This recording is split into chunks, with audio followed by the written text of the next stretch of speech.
ওগো আল্লাহ, ওগো মালিক, তুমি ছাড়া তো আমাদের আর কেউ নাই, তুমি ছাড়া তো আমার আর কেউ নাই।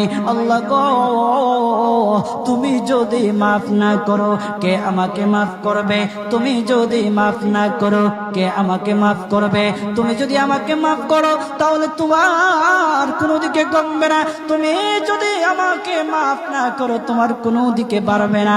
আল্লাহ গো, তুমি আমাকে মাফ করে দাও। সারাটা জীবন অন্যায় কাজ করেছি, সারাটা জীবন নাফরমানি করেছি, আমার কাছে কালেমার দাওয়াত কম আসে নাই, আমার কাছে কালেমার দাওয়াত কম আসে নাই, আমাকে লোকেরা কম বোঝায় নাই।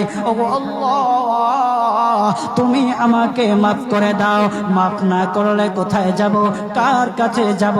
বাবা যখন মারে তখন মার কাছে আশ্রয় নেওয়া যায়, মা যখন প্রহার করে তখন বাবার কাছে আশ্রয় নেওয়া যায়, বাবা মা যখন প্রহার করে তখন দুনিয়ার কারো না কারো কাছে আশ্রয় নেওয়া যায়।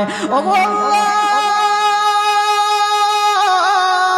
ওগো মালিক, তুমি যদি আমাকে মারো, তুমি যদি আমাকে আযাব দাও, ওগো আল্লাহ, কার কাছে যাব, কার কাছে গিয়া মাফ চাইবো?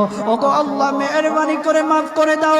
এইরকম কান্না করতেছে, কান্না করতেছে, চোখের পানি তার এমন ভাবে পড়তেছে, দাড়ি ভিজতেছে, দাড়ি ভিজে জমিনের মধ্যে চোখের পানি পড়তেছে, কান্না করতেছে।